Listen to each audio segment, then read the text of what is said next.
Welcome to the Dropout Multimillionaire Podcast, hosted by best-selling author and serial entrepreneur Brian Will. Here we go.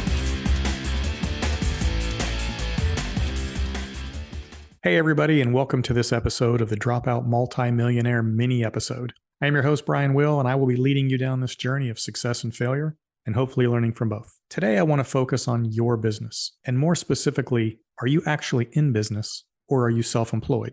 So what do I mean by that? Being self-employed and being in business are two different things, with two different outcomes, two sets of challenges, and two different sets of rewards.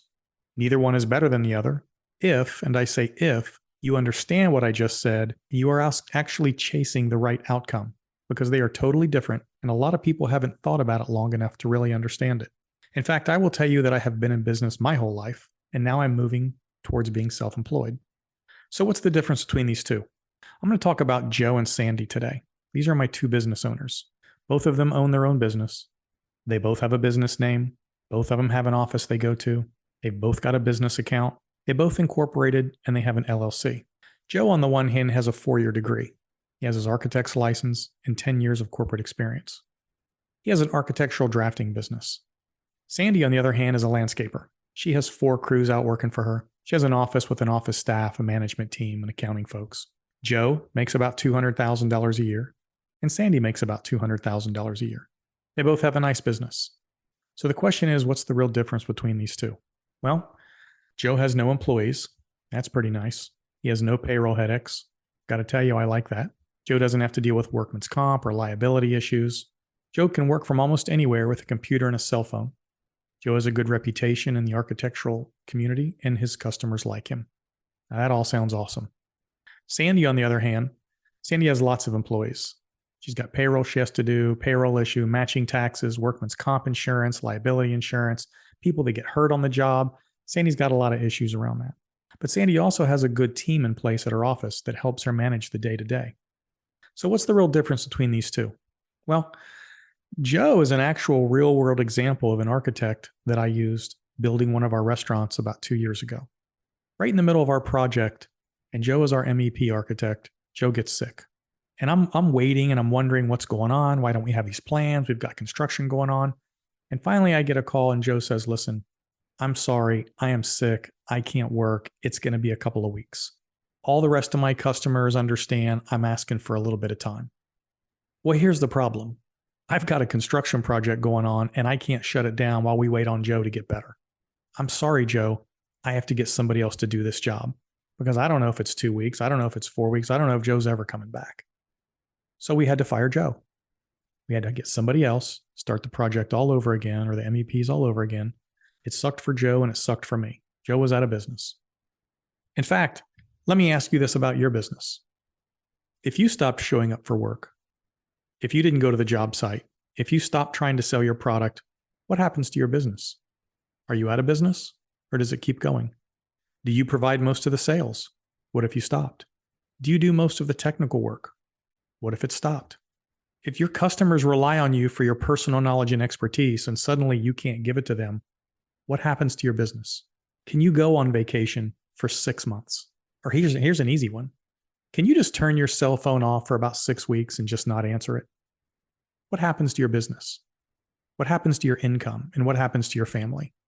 If your answer to all those things is no, I can't do it, that's okay as long as you understand that you're self-employed. You don't have a business that can carry on.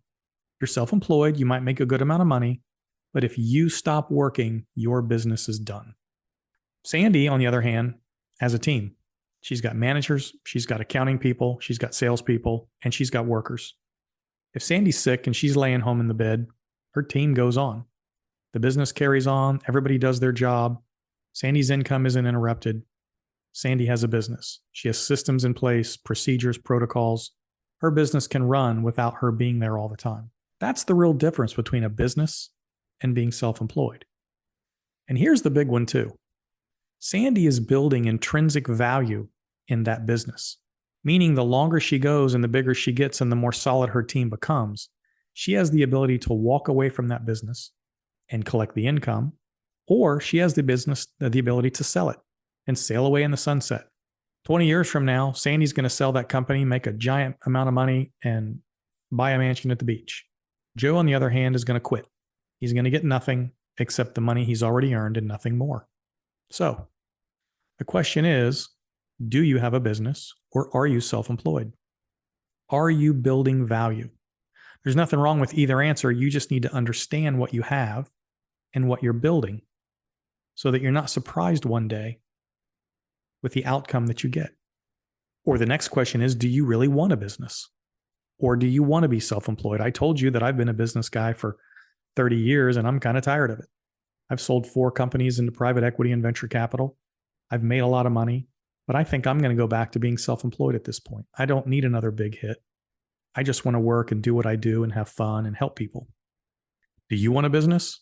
Do you want something you can walk away from? Do you want something you can sell? Or are you happy being self-employed? It's your choice. Everything I talked about today is in the book, The Dropout Multimillionaire. If you want to learn more, you can find us on Instagram, Facebook, or my YouTube channel at The Dropout MM. Or to make it easy, you can find it on brianwillmedia.com, www.brianwillmedia.com. For more information on the book, all of my social media, past podcasts, guest experience, etc. Y'all have a great day. Good luck with what you're doing. Let's rock and roll 2023. We hope you've enjoyed this episode of The Dropout Multimillionaire.